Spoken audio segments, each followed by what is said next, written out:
வல்ல என் அப்பன் சிவனே போற்றி, என் தாய் பராசக்தியே போற்றி, என்னை வாழ வைத்து கொண்டு இருக்கும் கணக்கம்பட்டி ஐயாவே போற்றி.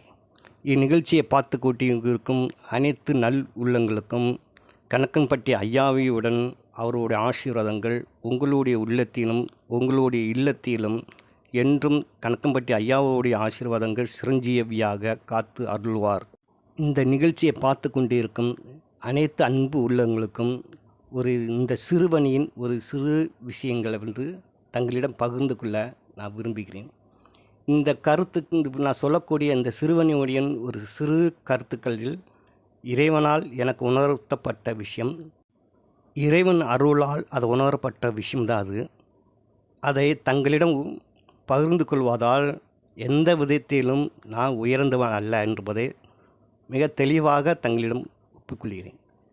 சில கருத்துக்கள் இந்த வீடியோ மூலமாக தங்களிடம் ஒவ்வொரு விஷயங்கள் பகிர்ந்து கொள்ளும்போது எந்த விதத்திலும் நான் உயர்ந்தவன் அல்ல, அறிவிலும் சரி எந்த விதத்திலும் நான் உயர்ந்தவன் அல்ல.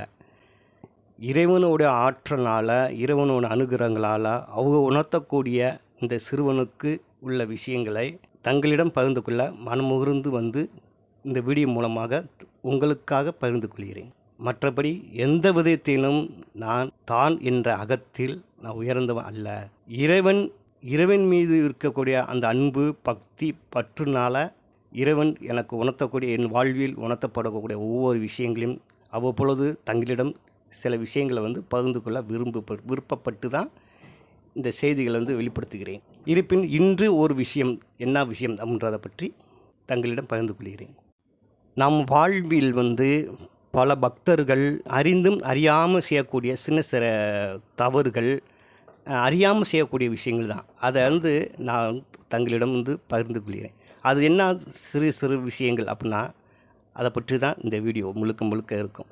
இறைவன் மீது நாம் வைத்திருக்கக்கூடிய அந்த பக்தியால், அதாவது நம் இல்லத்திலும் சரி கோவில்களும் சரி விசேஷ பூஜைகள் சம்மந்தப்பட்ட இடங்களிலும் சரி நாம் இறைவனை வழிபடும் போது தன்னை அறியாமல், அதாவது இறைவன் நம்மளை குற்றமாக தவறாக இணைத்து விடுவார் என்று அந்த தவறுகளை செய்கின்றோம்.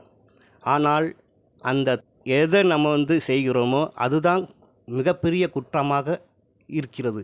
ஆனால் இறைவன் நம்ம தவறாக நினைத்து விடுவார் என்றதுக்காக தான் அதை ஒரு கட்டுப்பாட்டு, அதாவது இறைவன் மீது இருக்கக்கூடிய பக்தியால் அதை செய்கின்றோம். ஆனால் இறைவன் அதை பெரிய விஷயமாக நினைப்பது இல்லை. அது என்னன்றதை பற்றி தான் இந்த வீடியோ மூலமாக உங்களுக்கு பகிர்ந்து கொள்கிறேன். உதாரணத்துக்கு சில விஷயங்களை மட்டும் தங்களிடம் பகிர்ந்து கொள்கிறேன்.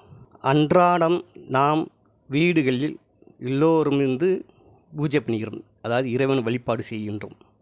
மற்றும் ஒரு விசேஷ நாட்கள் வருகிறது. ஒரு உதாரணத்துக்கு அமாவாசைன்னு வச்சுக்கோங்களேன். அப்போ வீட்டில் ஒரு சாப்பாடுகளும் தயார் பண்ணி திருவள்ளுக்கும் இறைவனுக்கும் ஒரு அந்த நெய்வேத்தியம் செய்து காக்காய்க்கு சாதம் வைத்து இறைவன் வழிபாடு செய்கின்றோம். மற்றும் வரும் சுப விஷயங்கள், மற்ற ஒரு நல்ல விஷயங்கள் வரும்போது இறை வழிபாடு செய்கின்றோம்.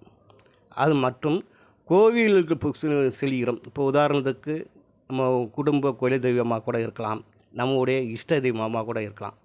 இப்படி ஆலயங்களுக்கு சென்று அங்கே இறைவன் வழிபாடு செஞ்சு நெய்வேத்தியம் தயார் செய்து இறைவன் வழிபாடு செய்கிறோம். உதாரணத்துக்கு பொங்கல் கூட செய்யலாம்.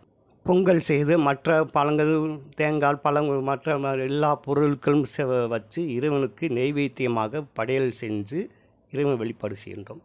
மற்றும் பொது இடங்கள், அதாவது ஒரு யாகம் குண்டம் வளர்த்து பூஜைகள் பண்ணுறோம். இந்த மாதிரி சில ஊர் திருவிழாக்கள், ஊர்களுக்கு எல்லோரும் சேர்ந்து இறைவன் வழிபாடுது. இப்படி எந்த ஒரு விதத்திலையும் இறைவனை வழிபாடு செஞ்சாலும் அந்த விதத்திலிருந்து இறைவனை வழிபடும் போது அந்த இறைவனுக்கு செய்யக்கூடிய நைவேத்தியம் சொல்லக்கூடிய படையல் எல்லாமே சம்மந்தப்பட்ட விஷயங்கள்லேருந்து வச்சு நம்ம வழிபாடு செய்கின்றோம். அப்போ இறைவன் ஏதோ ஒரு உருவத்தில் அந்த பக்தர்களை சோதிக்க ஆரம்பிக்கிறான். அந்த சோதனை நாம் அறியாமல் இறைவன் மீது இருக்கக்கூடிய பக்தியால் அதை உணர விடாமல், அதாவது நம்ம மனசுக்குள்ள அந்த விஷயத்தை உணர்ந்து கொள்வதில்லை. ஆனால் சூட்சமமாக இறைவன் நம்மளை சோதிக்கிறார். இதான் சாத்தியம், இதுதான் உண்மை. என்னுடைய வாழ்விலே அதை நான் பல முறை உணர்ந்திருக்கிறேன். எப்படி அப்படின்றத பற்றி ஒரு சில விஷயங்களை மட்டும் வெளிப்படையாக வந்து சொல்லின்றேன். உதாரணத்துக்கு, இறைவனுக்கு முன்னாடி நமக்கு பிடித்த இறைவன் வழிபாடோ அல்லது சித்தர்மார்களுடைய வழிபாடோ குலதெய்வ வழிபாடோ எதுவாக இருந்தாலும் சரி, நாம் இறைவனுக்கு முன்னாடி படையல் வச்சு பொங்கல் மற்ற பழங்கள் எல்லாமே வச்சு இறைவன் வழிபாடு செய்யும்போது நமக்கு அந்த குடும்பத்திலே இருந்தாலும் சரி இல்லை வெளியே விஷயத்திலிருந்து இறைவன் வழிபடும் போது அந்த கூட்டத்தில் சொந்த பந்தம் எல்லோரும் சார்ந்து அந்த இறை வழிபாடு செய்யும்போது அந்த கூட்டத்தில் யாராவது ஒரு சிறு குழந்தைகள் வந்து என்ன செய்யும்னா, அந்த இறைவனுக்கு படைக்கப்பட்ட அந்த நைவேத்தியத்தில் ஏதாவது ஒன்றை நீட்டி அது வேண்டும் அப்படின்னு கேட்கும். அதுக்கு ஒரு வாழைப்பழத்தை கூட கேட்கலாம். அப்போ வந்து பெரியவர்கள் என்ன பண்ணுறாங்கன்னா, அந்த குழந்தைய அரட்டி அடக்கி விட்டுறாருங்க. அடக்கி விட்டு சாமி கும்பிட்ட பின்னாடி தான்ப்பா அது சாப்பிடணும், எச்சி போட்டுரும், சாமி கோச்சுக்கிறோம் அப்படின்றத மாதிரி சொல்கிறாங்க. உண்மை அது அல்ல. இறைவன் குழந்தை ரூபத்தில் வந்து அந்த அந்த பழத்தை அவர் கேட்கின்றார்ன்றதை நாம் யாருமே அதை உணர்வதில்லை. குழந்தையும் தெய்வமும் கொண்டு அப்படின்னு பிறவிகள் எல்லோரும் சொல்கிறார்கள். ஆனால் அந்த குழந்தை அந்த பழத்தை வந்து நீட்டி அந்த குழந்தை அந்த பழம் வேண்டும் கேட்கும்போது அந்த பெரியவர்கள் அந்த குழந்தையை அரட்டி தட்டி கழித்து விடுகிறார்கள். முறைப்படி அந்த பூஜை நிறைவேறிந்த பிற்பாடு தான், அந்த நைவேத்தியம் இறைவனுக்கு செய்ய அர்ப்பணித்த பிற்பாடு தான் எல்லோருமே சாப்பிடணும் என்ற ஒரு கட்டாயத்தில் எல்லோரும் இருக்கிறார்கள். உண்மை அவை அல்ல, அது சாத்தியம் அல்ல. நம்முடைய இறை வழிபாட்டில் அந்த இறைவன் மனமுகுர்ந்து அந்த நைவேத்தியத்தை படைக்கல் செய்யும்போது அங்கு இருக்கக்கூடிய ஏதேனும் ஒரு குழந்தை ரூபத்தில் அந்த உள்ளத்திற்குள் அந்த இறைவன் வந்து அந்த பழத்தை கேட்பது குழந்தை அல்ல, இறைவனே என்றதை நாம் எல்லோரும் அறிவதில்லை. அந்த இடத்துல அப்போ அது ஒரு தவறு நம்ம செய்கின்றோம். நான் சொல்லும்போது கெவிலி அடிக்கிறது. சரி, இது மற்றொரு விஷயம் உண்டு. நாம் இல்லத்திலேயோ இல்லை பொது இடங்களையோ இறைவன் வழிபாடு செய்யும்போது நாம் வீட்டுக்கு வெளிப்புறத்தில் யாசகம் கேட்டு ஒருவர் வந்து கேட்பார். அப்போ பூஜை நடந்துக்கிட்டு போது அதை தாமதமாக சென்று பிறகு வாங்க அப்படின்றத மாதிரி சொல்லி அந்த யாசக கேட்பவரை கழித்து விட்டுருவோம். அப்போ அந்த இடத்துலையும் நம்ம ஒரு தவறு செய்யணும். அப்போ இறைவனுக்கு நைவேத்தியம் படைக்கிறதுக்கு முன்னாடி அந்த நைவேத்தியம் எச்சிப்படக்கூடாது அப்படின்றது பெரியவர்களுடைய ஒரு நிபந்தனையாக ஒரு கட்டுப்பாட்டோடு நம்ம இருக்கின்றோம். அது சாத்தியம்தான். ஆனால் நாம் இறைவன் வழிபாடு செய்து கொண்டு இருக்கிறோம்ன்றது வீட்டுக்கு வெளிப்புறத்தில் இருக்கக்கூடிய அந்த யாசகருக்கு தெரியாது. அப்போ வந்து கேட்பது யார்? யாசகரானா? இல்லை, யாசக ரூபத்தில் இறைவனே வந்து அதை கேட்கின்றார் என்றதா உண்மை. ஆனால் குடும்பத்தில், அதாவது அந்த பூஜையில் கலந்து கொள்ளக்கூடிய பெரியவர்கள் எல்லோரும் செய்யக்கூடிய ஒரு தவறு, முறைப்படி அந்த இறை வழிபாடு பூர்த்தி அடைந்த பிற்பாடு தான் அந்த நைவேத்தியத்தை வந்து மற்றவர்களுக்கு கொடுக்கணும் என்ற நிபந்தனையில் எல்லோரும் இருக்கிறார்கள். ஆனால் அது தவறு. யாசகம் யார் வந்து கேட்கிறார்கள்? நம்முடைய பார்வைக்கு அவர்கள் வந்து ஒரு யாசகராக தான் நமக்கு இருக்கும். ஆனால் அந்த யாசகர்கள் ரூபத்தில் இறைவனே வந்து கேட்கின்றார் தான் தான சேர்ந்தது, அதான் உண்மை. ஆனால் பெரியவர்கள் எல்லோரும் அந்த இடத்தில் நம்முடைய அறிவு நிலையே அந்த இடத்துல முடக்கப்படுகிறது. யாசகம் கேட்டு வரும்போது, அதாவது அந்த இடத்துல அந்த பூஜையில் வந்து முழுமை அடையாத நிலையில் இருக்கும்போது வீட்டுக்கு வெளிப்புறத்தில் ஒருத்தர் யாசகம் கேட்டால், ஒன்று வெளிப்புற மிக பணிவான ஒரு நிலையில் சற்று இருங்கப்பா, இந்த பூஜை நடந்துக்கிட்டு இருக்குது, அதை முடிந்தவனுக்கு உங்களுக்கு தருகிறோம்ன்ற மாதிரி சொல்லணும்.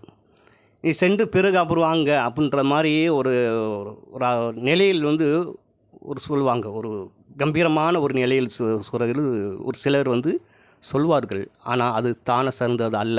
மிக பணிவான ஒரு நிலையில் அந்த யாசகரிடம் சற்று இருப்பா, கொஞ்சம் ஒரு நிமிஷம் பொறுங்கப்பா, அந்த பூஜை முடிய போகிறது, பூஜை முடிஞ்சோடனே நைவேத்தியத்தை வாங்கிட்டு போகலாம் அப்படின்ற மாதிரி சொல்லலாம். அப்படி இல்லைன்னா அந்த பூஜையில் இருக்கக்கூடிய ஏதேனும் ஒரு பொருளை எடுத்து அவருக்கு கொடுப்பதனால் இறைவன் எந்த விதத்திலுமே நாம் மீது இருக்கக்கூடிய பக்தியை ஒரு குற்றமாக எடுத்துக்கொள்ள மாட்டார்ன்றத தான சிறந்த உண்மை அது. அப்போ யாசக ரூபத்தில் வந்திருக்கிறது யாருன்னா இறைவனே. நம்முடைய இறை வழிபாட்டில் இருக்கக்கூடிய அந்த நைவேத்தியத்தை இறைவன் வந்து கேட்கின்றார்ன்றத உண்மை. மற்றும் வேறு ஒரு சூட்சும நிலையிலும் இறைவன் வந்து நம்மளை சோதிப்பார். அது எப்படி அப்படின்னா, உதாரணத்துக்கு நம்ம அந்த நைவேத்தியத்தை படையல் செய்து இறைவன் வழிபாடு செய்து கொண்டு இருக்கும்போது வீட்டுக்கு வெளிப்புறமோ, உதாரணத்துக்கு காக்கா ரூபத்தில் கூட வந்து அது கூவும். காக்கா வந்து காரும் கான்னு கத்தும்.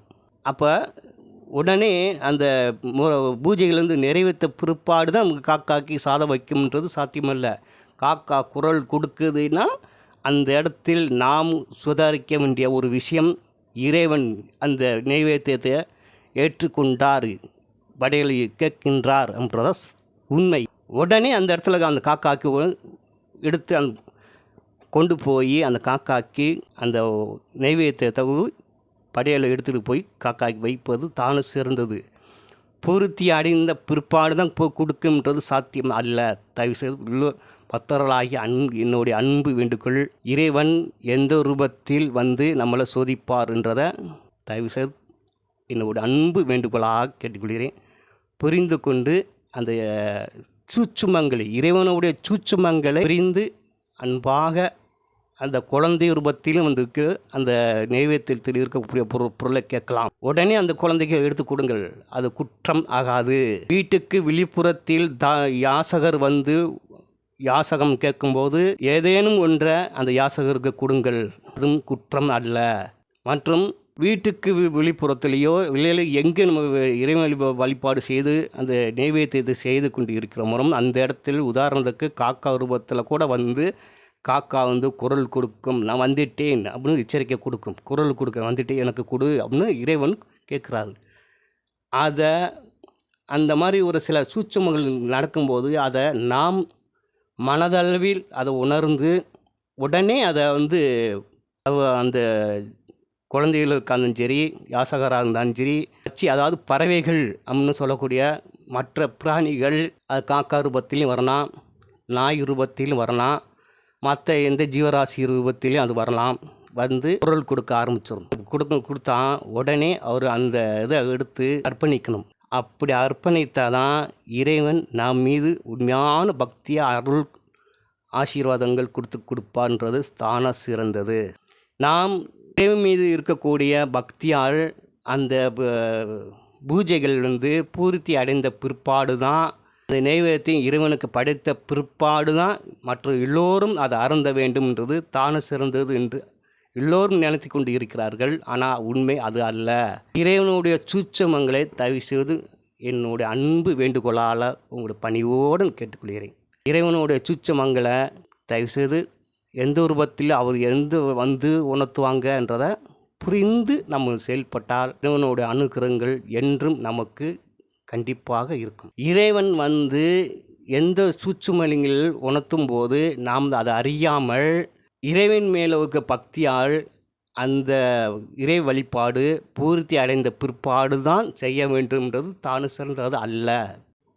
அந்த பூஜை வந்து பூர்த்தி அடைவதற்கு முன்பு அந்த நைவேத்தியத்தை எடுத்து அந்த குழந்தை ரூபத்தில் வருவர்களுக்கு, அது யாசக ரூபத்தில் வந்தாலும் சரி, மற்ற ஜீவராசிகள் உருவத்தில் வந்து குரல் கொடுத்தாலும் சரி, அதை எடுத்து அர்ப்பணிப்பதால் எந்த விதத்திலும் குற்றம் ஆகாது. அதான் இறைவனுடைய சூட்சுமம். தயவுசெய்து என்னோட அன்பு வேண்டுகோளால் அதை எடுத்து கொடுப்பதனால் அது குற்றம் ஆகாது. தயவுசெய்து அந்த நெய்வேத்தியத்தை தாராளமாக அந்த பூஜைகள் நிறைவேறுவதற்கு முன்பே தாராளமாக கொடுக்கலாம். எந்த விதத்திலுமே அது குற்றமாகாது. இறைவன் நமக்கு வைக்கக்கூடிய சூட்சுமம், அதாவது சோதனைகள். என்னை நாடி வரக்கூடிய அன்பு உள்ளங்களுக்கு என்னை நேரடியாக சில மனிதர்கள் வந்து தேடி வரும்போது அவர்களிடம் பல விஷயங்கள் சொல்லுவது உண்டு. அதில் இந்த விஷயத்தையும் பலவற்றையும் சொல்லுவதும் உண்டு. அதை கேட்பவர்கள் கண்டிப்பாக நான் சில கருத்துகள் எடுத்து சொல்லும்போது அதை ஒப்புக்கொண்டு அதன்படி செயல்பட ஆரம்பிச்சிருக்காங்க பலரும். உதாரணத்துக்கு நானே எங்கே பூஜைகள் செய்தாலும் சரி, வீட்டிலையும் சரி, இல்லை கோவில் குளத்துக்கு சென்றாலும் சரி, மற்ற பொது இடங்களில் பூஜைகளை செய்து போவதும், உதாரணத்துக்கு இந்த குழந்தைகளாக இருந்தாலும் சரி, யாசகராக இருந்தாலும் சரி, மற்ற ஜீவராசிகள் வந்து ஒரு விதமாக குரல் கொடுக்கும். அதை என் உள் மனதால் அதை உணர்ந்திருக்குள்வேன். வந்திருப்பது உதாரணத்துக்கு இப்போ காக்கா வந்தாலும் அது காக்கா இல்லை, நாயாக இருந்தால் அது நாய் அல்ல அப்படின்றத உள் மனதும் கரெக்டாக காட்டி கொடுத்துரும். ஏன்னா காட்டி கொடுப்பதற்கு காரணம் இன்னும் நம்முடைய மனம், புத்தி, எண்ணங்கள் வந்து எப்பொழுதும் இறைவன் வழிபாட்டில் இறைவனுடைய அனுகிரகங்களால் அது இறைவனுடைய ஆற்றல் நிலையில் கவனத்தில் நம்ம இருந்தோம்னால் வந்திருப்பது யார் அப்படின்றத கண்டிப்பாக உணர முடியும். உணர்ந்து விட்டோம்னா அந்த நைவேத்தியத்தை எடுத்து கொடுத்து பாருங்கள். அந்த இடத்துல உங்களுடைய மனம் மிக சார்ந்த ரூபத்தில் சந்தோஷமான ஒரு புத்துணர்வு நிலை. அப்போ அந்த இடத்துல உங்களுக்கு இறைவன் நம்முடைய உள்ளத்துக்குள் வந்து கூட்டு போவதை நம்ம கண்டிப்பாக உணர முடியும். இதை நானே பல முறை நான் உணர்ந்திருக்கிறேன். அப்படி நைவேத்தியம் வந்து அந்த பூஜைகள் வந்து நிறைவேறுவதற்கு முன்பு அந்த நைவேத்தியத்தை எடுத்து கொடுப்பதால் எந்த ஒரு தெய்வங்களும் சரி, சித்த புருஷர்களாக இருந்தாலும் சரி, வீட்டு குல தெய்வங்களாக இருந்தாலும் சரி, யாருமே குற்றமாக எடுத்துக்கொள்வதில்லை. அதை தட்டி கழிக்கும் போது மட்டும்தான் நம்ம குடும்ப தெய்வமாக இருந்தாலும் சரி, நம்முடைய இஷ்ட தெய்வங்களாக இருந்தாலும் சரி, சித்தமார்களாக இருந்தாலும் சரி, அதை கோபதாபங்களுக்கு ஆளாகுவது நாம் ஆளாகிறோம். அதை நிறைவேற்றி வைக்கும்போது குலதெய்வமாக இருந்தாலும் சரி, இஷ்ட தெய்வமாக இருந்தாலும் சரி, சித்தமார்களாக இருந்தாலும் சரி, அவர்களுடைய உள்ளம் மிக சந்தோஷம் அடைஞ்சு அவர்களுடைய மனம் சந்தோஷம் அடைந்து அவருடைய அனுகிரகங்கள், ஆசீர்வாதங்கள் நமக்கு நிச்சயமாக கிடைக்கும். அதான் உண்மையான ஆசீர்வாதங்கள், ஆற்றல் என்பது இந்த நிகழ்ச்சியை பார்த்து கொண்டிருக்கும் அனைத்து நல் உள்ளங்களுக்கும் தெரியப்படுத்திக் கொள்கிறேன். இந்த சிறுவனுடைய என்னோட அனுபவ ரீதியாக இறைவன் எனக்கு அர்ப்பணிக்கப்பட்ட விஷயங்களை தங்களிடம் பகிர்ந்து கொள்கிறேன். இந்த நிகழ்ச்சியை பார்த்து கொண்டிருக்கும் அனைத்து நல் உள்ளங்களுக்கும் உங்களுடைய உள்ளத்திலும் உங்களுடைய இல்லத்திலும் கணக்கம்பட்டி ஐயாவுடைய ஆசீர்வாதங்கள் என்றும் நின்றும் உங்களுக்கு நிச்சயமாக கிடைத்து கொண்டிருக்கும். இந்நிகழ்ச்சியை அடுத்தடுத்து தொடர்ந்து பார்த்து கொண்டே வாருங்கள். உங்களுக்கு இறைவனுடைய அனுகிரகங்கள் என்றும் நிச்சயமாக கண்டிப்பாக இருக்கும். ஈஸ்வரா.